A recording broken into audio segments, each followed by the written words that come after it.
अऊज़ु बिल्लाहि मिनश्शैतानिर्रजीम बिस्मिल्लाहिर्रहमानिर्रहीम व अरादू बिही कैदन फजअल्नाहुमुल अख़सरीन व नज्जयनाहु व लूतन इलल अर्दिल्लती बारकना फ़ीहा लिल आलमीन।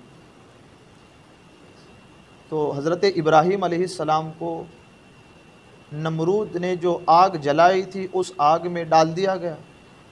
तो अल्लाह तबारक व ताला की तरफ से हुक्म हुआ, कुलना या ना रुकूनी बरदम व सलामन अला इब्राहीम। हमने हुक्म दिया, ए आग सलामती वाली और ठंडक वाली हो जा इब्राहीम अलैहिस्सलाम पर। तो क्या हुआ, इसके नतीजे में आग ने हज़रत इब्राहीम अलैहिस्सलाम को भी नहीं जलाया और आपके कपड़ों को भी नहीं जलाया। हाँ, नमरूद की जो रस्सियाँ थी जिसके ज़रिए आपको बांधा गया था वो रस्सियाँ जल गई। आग में जाने के बाद वो रस्सियाँ जिनसे आपके हाथ और पैर को बांधा गया था वो रस्सियाँ जल गई। हज़रत इब्राहीम का जिस्म और आपके जिस्म मुबारक पर जितने कपड़े थे वो सारे के सारे सलामत रहे। अब ये मरहला यहाँ एक और चीज़ है, यहाँ एक क्या है कि हज़रत इब्राहीम अलैहिस्सलातु वस्सलाम करीबन 40 रोज़ तक उस आग में रहें, एक दो दिन नहीं, 40 दिन तक रहे। और दुनिया जब से बनी है और क़यामत आ जाएगी, ये जो उदाहरण और ये जो मिसाल दुनिया में पेश की गई है, इसका मुकाबला ना आज तक किसी ने किया है ना कोई कर सकता है। ये ऐसी अजीम मिसाल है कि सच्चे माबूद को जिसने माना उसको दुनिया ने गिराने की कोशिश की और आग में डाला, है ना। अल्लाह तबारक व ताला को मानने वाले को अल्लाह ने ऐसा बचाया कि वो रोज़ाना देखते और रोज़ाना इब्राहीम आग में जलते नहीं बल्कि उनके सामने टहलते हुए नज़र आते। ये है कमाल की बात जिस पर हमारी और आपकी तवज्जो होनी चाहिए। एक दिन नहीं, 40 रोज़ इब्राहीम अलैहिस्सलाम आग में रहें, यहाँ तक कि फरमाया कि इब्राहीम अलैहिस्सलाम के लिए जन्नत का कालीन अल्लाह ने भेजा था कि जिस पर इब्राहीम अलैहिस्सलाम बैठते थे। एक ये चीज़ हुई। अब जब ये लोग रोज़ाना आते देखते कि इब्राहीम तो ऐसे ही हैं, इब्राहीम अलैहिस्सलाम तो आग में है और ऐसे ही हैं, जल तो रही नहीं है। तो ये आपस में मशवरा भी करते, कोई चीज़ है कि इब्राहीम को आग जला क्यों नहीं रही। हमने तो इनको डाला था कि जल जाएं, ख़त्म हो जाएं, लेकिन ये तो जल भी नहीं रहे, ख़त्म हो भी नहीं रहे। अब फिर शैतान आता है यहाँ, मतलब उनकी जितनी सोच थी जहाँ ख़त्म हो गई ना, अब फिर शैतान आता है। देखो ऐसा है कि ये जो रूम बनाया है ना कुआं हमने जिसमें आग जलाई है, इब्राहीम अलैहिस्सलाम ऐसी जगह बैठे हुए हैं जहाँ आग ही नहीं है। अल्लाह, हट धर्म मिजाज ऐसा ही होता है। आग लगाई आपने, लकड़ियाँ जमा आपने की, उसमें आग जलाई भी आपने, सब कुछ आपने किया और उसके बाद चीज़ डाली भी अंदर। अगर जल नहीं रही तो आप क्या कहते हैं, हो सकता है वो कोने में आग ना हो। वो अल्लाह के बंदे, सारा तो तूने किया है, कमरा भी तूने तैयार किया, लकड़ियाँ भी तूने जलाई, लकड़ियाँ भी तूने डाली, आग भी तूने जलाई, सब कुछ किया। अब इब्राहीम अलैहिस्सलाम जल नहीं रहे तो कौम क्या कह रही है, हो सकता है इब्राहीम अलैहिस्सलाम ऐसे कोने में बैठे हुए हैं कि जहाँ आग ही नहीं है। बात समझ में आ रही है। तो अभी ये ऐसे मशवरा कर रहे थे, फिर शैतान अपनी सूरत बदल कर फिर यहाँ आता। देखो ऐसा है कि आप यूँ कह रहे हो कि वहाँ आग नहीं है जहाँ इब्राहीम बैठे हुए हैं, अब क्या करो, का आग फेंको इन पर। अब लकड़ियाँ जलाओ दूर से और दूर से आतिशबाजी करो, दूर से आग फेंको उन पर, इब्राहीम अलैहिस्सलाम के ऊपर। तो हम ये समझते हैं ना कि वहाँ आग नहीं है जहाँ इब्राहीम ठहरे हुए हैं, तो तुम अगर दूर से आग के गोले फेंकोगे तो वहाँ पहुँच जाएंगे, फिर किलोल से आग फेंको। ये है वो मरहला जो मैं आपको बताना चाहता हूँ और जहाँ हमारी तवज्जो होनी चाहिए। आतिशबाजी, आग का खेल जिसने सबसे पहले खेलने के लिए कहा वो शैतान है। यहाँ से शुरुआत हुई है आतिशबाजी करने की।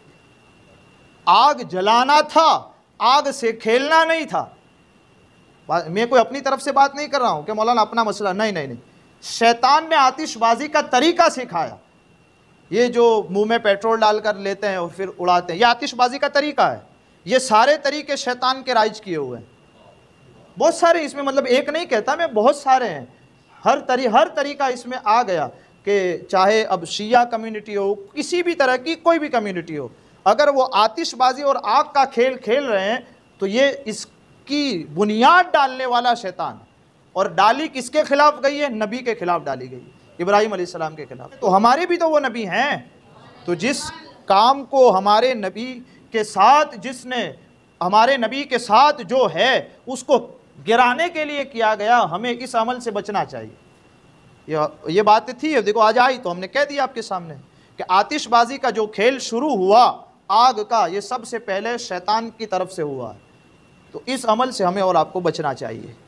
तो ये शैतान ने ये बताया कि अब मारो, अब ये भी आग मारते चारों तरफ से। अब क्या, पहले तो आग जला दी थी, अब चारों तरफ से लोग उसको घेरते और गिलोल के जरिए हज़रत इब्राहीम अलैहिस्सलाम पर आग फेंकते।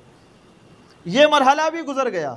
वो तो यूं समझते थे कि आग नहीं पहुंच रही, ये मार के भी देख लिया, इसके बावजूद भी इब्राहिम तो सलामत है आग में। तो नमरूद को ये ख्याल आया कि अरे आखिर वजह है क्या कि इब्राहिम अलैहिस्सलाम जल ही नहीं रहे। तो वो जो कुआं था ना आतिशबाजी का, उस कुएं के करीब जो पहाड़ था, नमरूद उस पहाड़ पे चढ़ा और वहां से इब्राहिम अलैहिस्सलाम को आवाज़ देता है, इब्राहिम बड़ा ख़तरनाक जादू है तुम्हारा, इतनी सख्त आग लगाई हमने फिर भी तुम तो जल नहीं रहे। एक काम करो, तुम बाहर आकर के दिखाओ उस आग से। इब्राहिम अलैहिस्सलाम को कहता है तुम्हारा जादू बड़ा सख्त है। तो वो यूँ सोच रहा था कि हो सकता है ये जादू खाली आग में हो, इब्राहिम बाहर आ जाए तो ना हो, है ना। तो आग तो जला नहीं रही थी। अब क्या किया नमरूद ने, वो पहाड़ पे चढ़ने से पहले वो सबसे पहला आदमी जिसने आग को लगाया था, जिसके लगाने से पूरे कुएं में आग लगी थी, उस आदमी को पकड़कर डाल दिया उसके अंदर। जैसे ही उस आदमी को डाला तो वो तो जलकर कबाब हो गया, है ना। तो अब नमरूद ने क्या कहा, इब्राहिम तुम्हारा जादू तो बड़ा सख्त है कि इब्राहिम को जला आग नहीं रही, लेकिन जब कौम ने इस आदमी को डाला तो ये तो जल गया। कौम समझ गई कि जादू नहीं है, जादू तो नहीं है।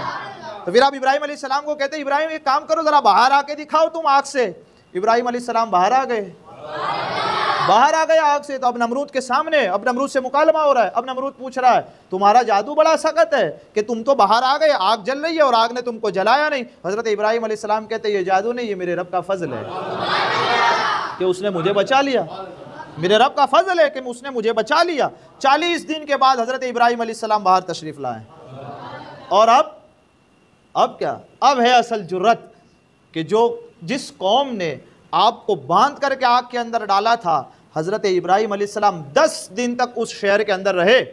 1-2 दिन नहीं, 10 दिन पूरे रहे और पूरे शहर में सर उठा करके घूमते थे और सारा शहर आपके सामने देखने की जुर्रत नहीं करता था। कहा क्यों? कहा यह सच्चाई थी जिसे हम नहीं मानते थे। सच्चाई सर चढ़ के बोलती है। इब्राहिम को आग में डाला, इब्राहिम न जले, बाहर आकर आज इब्राहिम हमारा मुकाबला कर रहे हैं। आज हमारी हालत यह है कि हम सर उठा नहीं सकते।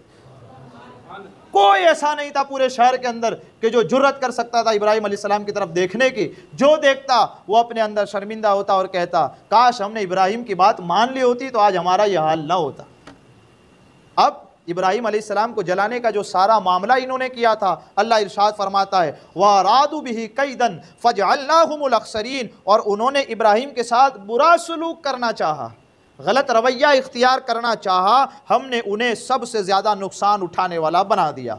फजअलनाहुमुल अखसरीन, सबसे ज़्यादा नुकसान उठाने वाला बना दिया। अब क्या हुआ? अब इब्राहिम अलैहिस्सलाम 10 दिन रुकते हैं। 10 दिन के बाद कुछ लोग ईमान की तरफ आते हैं, लेकिन नमरूद के डर की वजह से वो ईमान जाहिर नहीं करते, इब्राहिम अलैहिस्सलाम का साथ देते नहीं। तो इब्राहिम अलैहिस्सलाम 10 दिन के बाद वो शहर छोड़कर चले जाते हैं। जब शहर छोड़ देते हैं इब्राहिम अलैहिस्सलाम, अब अल्लाह का अज़ाब आता है।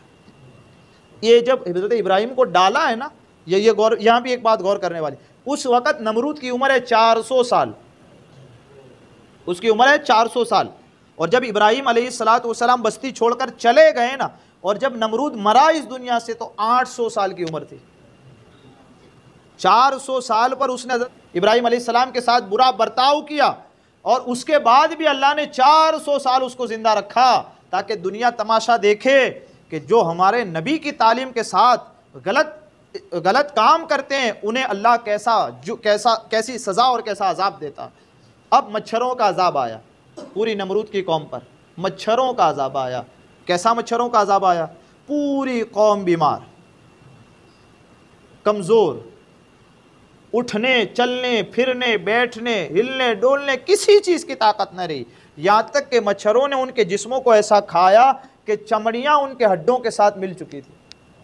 इतना संगीन अजाब आया मच्छरों का। मच्छर की उम्र कितनी होती? मच्छर की उम्र कितनी होती? ज़्यादा से ज़्यादा 5 दिन, 6 दिन, 1 दिन, 10 दिन, बस, उससे ज़्यादा नहीं होती है। लेकिन एक मच्छर जो नमरूद के नाक से उसके सर में गया, 400 साल तक जिंदा रहा। मच्छर 400 साल जिंदा रहा। ये जब डाला है, हज़रत इब्राहिम अलैहिस्सलाम शहर छोड़ के गए, उसके बाद से एक मच्छर जो उसके नाक के रास्ते से सर में गया, 400 साल तक उसको डंक मारता रहा उसके सर के अंदर। मच्छर की उम्र तो नहीं होती ज़्यादा, मैंने कहा नहीं होती, लेकिन अजाब जब आए ना तो फिर मच्छर भी 400 साल की उम्र पा जाता है। फिर यहाँ फिर आग के गोलों की ज़रूरत नहीं पड़ती, ये अल्लाह का अजाब है, ऐसे आ जाता है वो। तो अब क्या हुआ? अब जो जिस सर से सोचा था उसने कि इब्राहिम को आग का अजाब दूं, अल्लाह तबारक व ताला ने ऐसा अजाब का पलटा दिया उसके ऊपर कि अब जब भी बैठता था तो वो मच्छर डंक मारता उसे। जब डंक मारता तो बड़ी सर के अंदर शिद्दत पैदा होती। क्या करेंगे? जो भी दरबार में आए सबसे पहले इसके सर के ऊपर 10 तमाचे मारे। अब आप सोचे कि बादशाह है और एक है रियाया एंट्री करने के बाद सबसे पहले बादशाह के सर पे तमाचे मारे, कितना ज़्यादा जलील होता होगा वो बादशाह। बात इस पे नहीं रुकी, ये कुछ सालों के बाद तो नौबत ये आई कि अब जूते मारे जाएंगे, चप्पल और खड़ाऊ से सर पर मारा। जितनी देर मारा जाता सुकून के साथ रहता, जैसे मारने का बंद करते फौरन वो मच्छर डंगना शुरू कर देता। इतनी संगीन उसकी हालत हुई। आखिर में उसे एहसास हुआ कि ये जो सारा मामला है वो इब्राहिम अलैहिस्सलातु वस्सलाम के साथ जो हमने काम किया, इसके नतीजे में अल्लाह ने अजाब भेजा है। उसने अब अपने गुलामों को दौड़ाया कि जाओ फ़िलिस्तीन की तरफ, इब्राहिम उसकी तरफ, उस ज़मीन की तरफ गए, ढूंढो इब्राहिम को कहीं मिल जाए और मैं माफ़ी मांगूँ। लेकिन जब लोग गए पता चला इब्राहिम अलैहिस्सलातु वस्सलाम इस दुनिया से रुखसत हो चुके हैं। जब इब्राहिम अलैहिस्सलाम रुखसत हो चुके थे, इसी बीमारी के अंदर मच्छर उसे डंसता रहा, इतनी शदीद मौत हुई उसकी कि अब हाथ लगाने वाला भी कोई नहीं था। यहाँ एक और बात है कमाल की, जिसकी तरफ मैं इशारा आपको देना चाहूँ। जब मरा मच्छर तो उसके दिमाग में था। अब पब्लिक को क्या हुआ कि अब अगर इसको हम दफन कर देंगे तो जो वायरस इसके दिमाग के अंदर, अभी तो जिंदा है वो मच्छर, तो मरा नहीं, तो हो सकता है कि ये वायरस हमारे अंदर आ जाए। यह है असल तरीका। जो समझते थे कुफ्फार कि आपको सर्दी हुई है तो मेरी सर्दी दूसरे के अंदर चली जाएगी, नहीं, हम और आप जो समझते हैं ना, अगर दादा को सर्दी हो गई है तो अब फिर बेटा, बहू, पोता सारों को सर्दी हो जाएगी। हम और आप नहीं समझते हैं, फुला का हुआ तो हम सबको हो जाएगा। अब जब नमरूद मर गया तो वो जहन में अंदर ही था वो मच्छर। तो अब पब्लिक ने क्या कहा, इसको दफनाएंगे ना तब भी वो तो जिंदा रहेगा, तो बीमारी हमारे पास आ जाएगी, ये बीमारी हमारे पास आ जाएगी। अब क्या किया, कहा इसको दफनाएंगे नहीं, कहा क्या करेंगे, कहा इसको जलाओ। इब्राहिम अलैहिस्सलातु वस्सलाम के लिए जो अजाब उसने मुंतखब किया था ना, अल्लाह ने पूरा पलटा खाकर लोगों के दिल में यही डाला कि जिसने ये अजाब सेलेक्ट किया सबसे पहले अजाब उसी को होगा। अब कौम इस बात पर मुत्तफिक हो गई कि ऐसा करो कि इसको जलाओ तो इसकी रूह हमको परेशान नहीं करेगी। यही अकीदा है आज।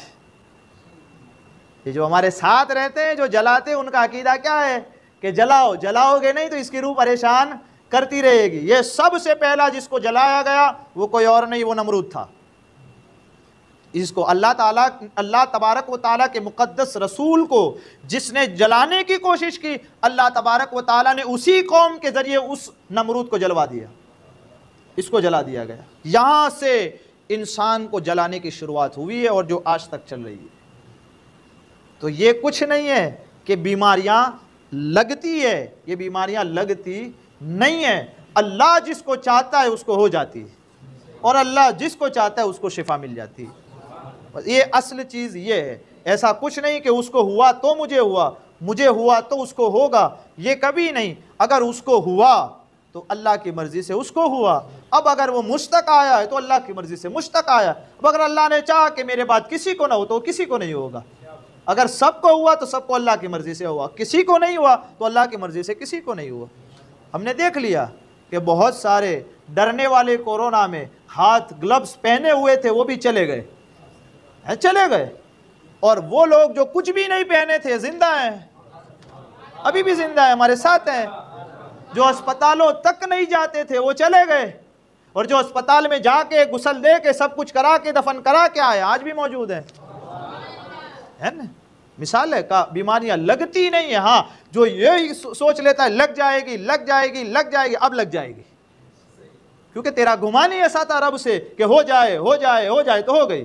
जब तू ये गुमान करेगा बीमारी का आना भी अल्लाह की तरफ से है और जाना भी अल्लाह की तरफ से है, तो फिर तुझे कभी बीमारी नहीं होगी, तब तुझे और मुझे कभी बीमारियां नहीं होगी। बहुत सारे मसाइल थे जो इस मसले से अटैच थे, हमने बहुत सारे समाप्त कर लिए। तो जिन्होंने इरादा किया था इब्राहिम अलैहिस्सलाम के साथ बुरा करने का, अल्लाह ताला ने सारा उनका मकर और उनका फरेब उन्हीं पर पलट दिया, और जो सज़ा इब्राहिम के लिए मुंतखब कर रहे थे सारी सज़ा अल्लाह ने उनको दे दी, और का ऐसे ख़त्म हुए कि आज तक नाम लेने वाला नहीं, लेकिन इब्राहिम ऐसे बाकी हैं कि आज भी हर घर में इब्राहिम का नाम लिया जाता है। और नाम भी ऐसे ही लिया जाता है कि जो हमारे आका सैयदुल अंबिया के जद्द आला गए वो हैं हज़रत इब्राहिम अलैहिस्सलातु वस्सलाम। तो ये चीज़ है, हमें और आपको इन तालीमात पर अमल करने की ज़रूरत है। इस दुनिया में कामयाब वही हो सकते हैं जो अंबिया के नक्शे कदम पर चले। मेरे कहने और आपके सुनने में आमदन सहवन कोई ख़ता हुई हो, अल्लाह अज़्ज़ व जल अपने हबीब के सदक़े उसे माफ़ फरमाए, इल्म व अमल की तौफ़ीक़ अता फरमाए। अस्तग़फ़िरुल्लाह रब्बी मिन कुल्लि ज़ंबिन व अतूबु